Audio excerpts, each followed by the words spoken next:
Hi, I'm Matthew Herman, one of the co-founders and creators of Boy Smells. Today I'm going to speak to you a bit about being a purpose-driven brand and why it's important to us at Boy Smells. I'll also speak about the positive effects we've seen it have on our audience and on our business. For us at Boy Smells, freedom for full-spectrum gender expression is the key pillar of our brand.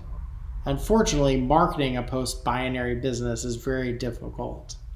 Binary qualifiers are at the crux of all marketing and sales system. So I'll also be sharing a little of what I've learned about the antiquated filters of gendering your audience. The number one question people ask me when they find out what I do is, why is it called Boy Smells? We decided to call it Boy Smells in a very off-the-cuff decision. But also at that time, the business was meant to be this recreational side hustle for me and David, our other co-founder, something that we did after our 9-to-5 jobs in fashion. But personally, at that time, I was going through a phase of self-discovery and self-realization, finally allowing myself to embrace my inner femininity. Previous to then, I had put pressure on myself to have a more binary view of my gender. But I was reaping the benefits by feeling more confident in myself. A big part of this journey was olfactive. I found myself drawn to the perfume side of the fragrance counter rather than the cologne side. Fragrances that included notes of rose or tulip made me feel more arrived in myself. I felt like the adult that I had always wanted to be. Also at that time, I saw my girlfriends doing the same things. When we were at work, right before they would go into a big presentation, they would spray a super masculine scent like Tuscan leather or Santal on. I could see that I wasn't the only person finding power beyond the scent binary. So it was on the heels of this that we called the company Boy Smells. We took a powder pink packaging and boldly wrote boy across it.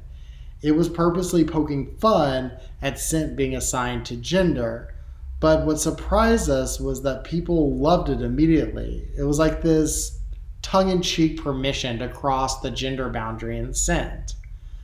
As this idea took hold in ourselves and as our business started to grow, this also became our purpose. Boy Smells is not just a company that makes candles and underwear. It's an opportunity for us to be an agent of change and redefine the way consumers view gender, personal products, and hopefully themselves. As we're part of a greater conversation about gender that's happening in culture right now, people are starting to embrace a broader idea of their own identities. The way we express ourselves doesn't have to strictly fall under binary stereotypes.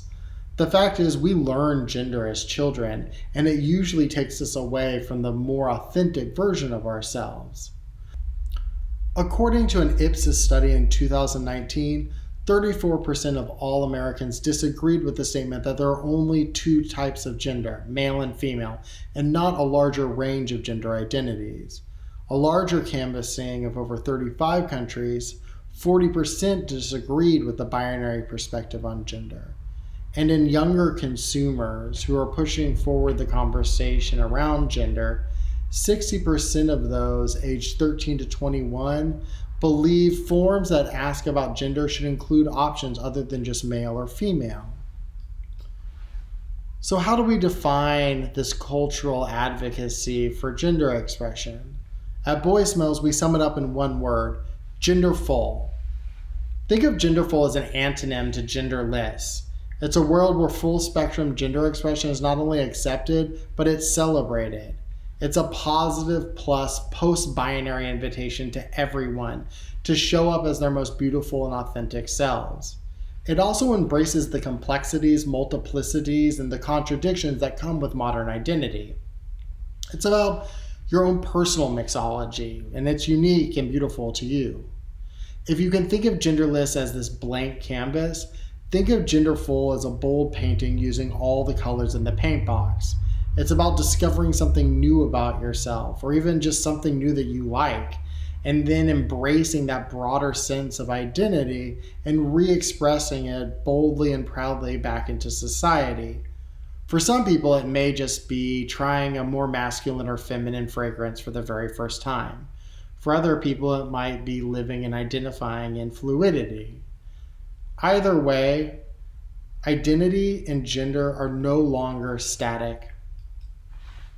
Through our packaging, our brand ambassadors, or as we call them, luminaries, through our photography, our social content, and our messaging, we champion this social change through the word genderful. And we walk the talk. This year, our Pride collection raised over $47,000 for the Trevor Project. If you're not familiar with the Trevor Project, I suggest you check them out. They're the world's largest suicide prevention and crisis intervention organization for lesbian, gay, bisexual, transgendered, queer, and questioning youth. But before Boy Smells, both David and I were involved in philanthropy, so when we created the brand, we knew it would become a principal value of our company. Today, Boy Smells actively supports a network of associations and cultural projects that amplify diversity of representation and diversity in thinking, including organizations such as NPR, NAACP, Black Lives Matter, ACLU, and UNICEF. It's clear that companies that stand for something bigger than what they just sell are typically more successful. Actually, they mean something real to their customers. Purpose-led brands can grow into other product verticals simply because they've earned this trust status with their audiences. Since the gender conversation specifically is a loud space, it's really important at Boy Smells that we nuance our core message in order for it to be heard. How we explain and discuss our values must resonate with various consumer audiences and needs to speak to you without alienating somebody else. For example, when we speak to a broader audience of straight identifying cisgendered individuals, we say, genderful is the opposite of sexist. We fight stereotypes of social roles based on gender. And to be genderful is to embrace your own unique personal mixology. For an LGBTQ plus audience, we would say, we at Boy Smells embrace fluidity and advocate for full spectrum gender expression. It's important that everyone feels invited to the Boy Smells party, and genderful is our opportunity to practice neo-inclusivity. These kinds of subtle messaging tweaks are the key to our success. So how do we convey our message beyond just talking about it? Since genderful is an additive plus for all expressions, as opposed to the genderless negative minus, not male, not female, not fluid, we try to include this more plus vibe in all of our content. Our photography is always bountiful and lush, much like the identities of our customers. Our castings are diverse. We use a lot of plants, a lot of flowers, lots of types of people. It includes a lot of fun. More recently, we actually cast fruits and vegetables as the stars of our underwear campaign.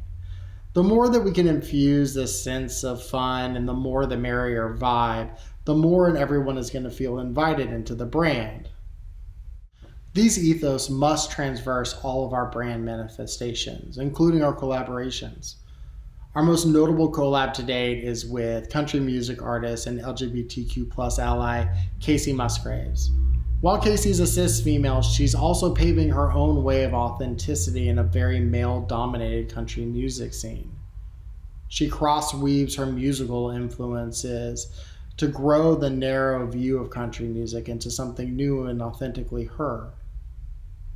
Because she doesn't toe the line or uphold the status quo, Casey's very aligned with the genderful universe. She alone has defined herself as an artist and as an individual.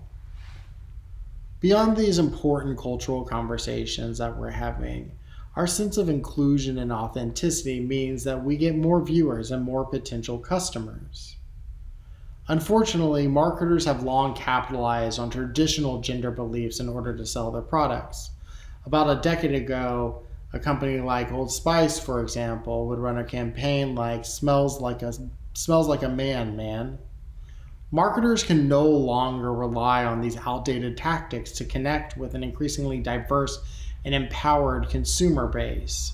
Brands have to embrace the change. For example, Gillette more recently ran a successful campaign called We Believe the Best a Man Can Be, where they denounced masculine cliches altogether. The traditional Western views on gender, where people neatly fit into predefined concepts and behavior based on gender, are giving way to the neo-inclusivity that allows more individualized and authentic manifestations of identity beyond the binary model. Studies show that Gen Xers will fight for equity for all, while Gen Zers will fight so that they can become their most beautiful and authentic selves. Younger consumers at the vanguard of ushering in this change. According to a McKinsey study, Gen Zers value individual expression and avoid labels. They mobilize themselves for a variety of causes. They believe profoundly in the efficacy of dialogue to resolve conflicts and improve the world. Finally, they make decisions and relate to institutions in a highly analytical and pragmatic way. So what we stand for is important to the consumer. But how do we put this into practice when binary qualifiers are at the heart of big box retail and digital marketing? As our mission is to actively contribute to the social conversation around identity and inclusivity, marketing to segmented audiences is not something that we believe in if it's defining a person through one archetype. We like to think of people as experimenting with different ways of being. These days, identity is a unique and constantly evolving algorithm. Unfortunately, the presets of homogenized gendered audiences are actively in play.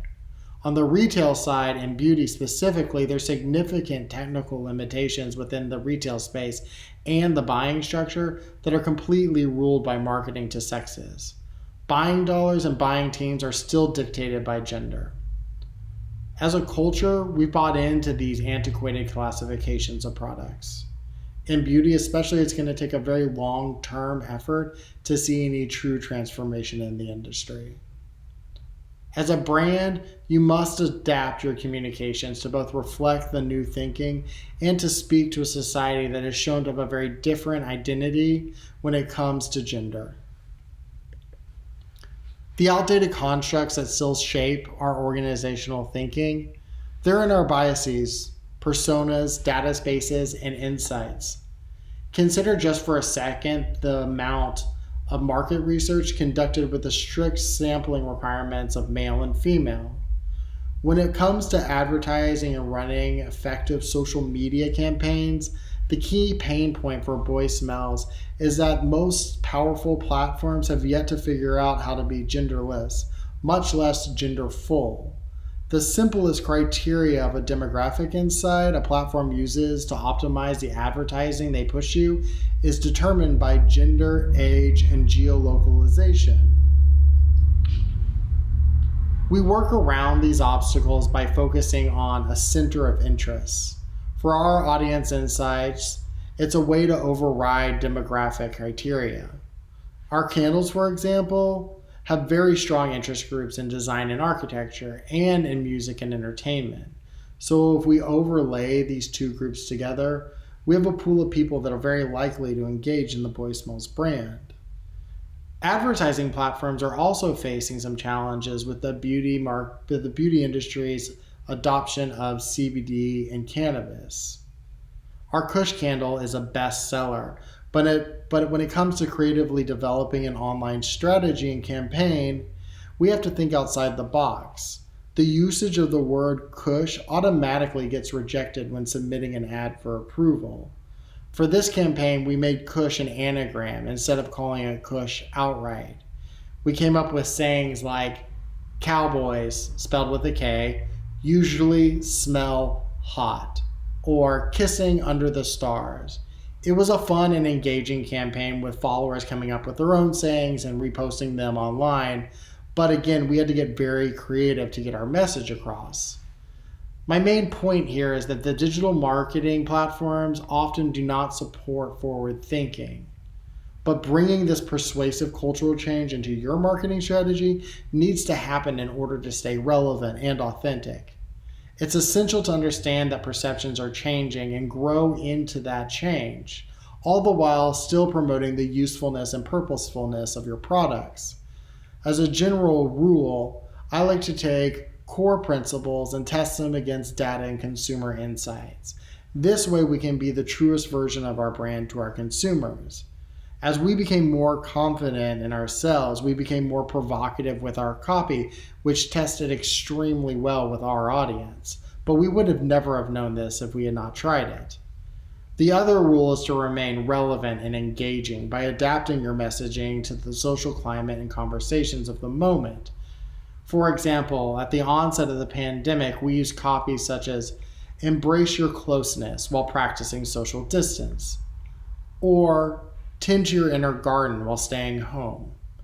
Hitting on the core beliefs of self-discovery and authenticity, but sensitively tailoring this message to the collective struggle of the moment. Bringing the persuasive cultural change into your marketing strategy needs to happen in order to stay relevant and authentic.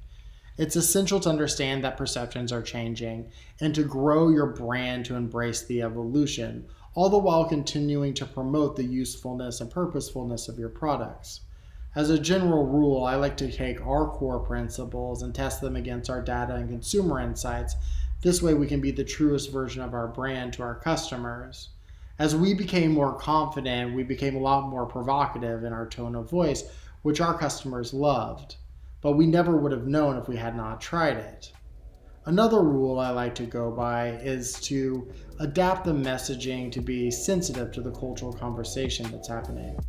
At the onset of the pandemic, for example, we used copies such as embrace your closeness while practicing social distancing, or tend to your inner garden while staying home, hitting on our core beliefs of self-discovery and authenticity, but sensitively tailored to the collective struggle at the time.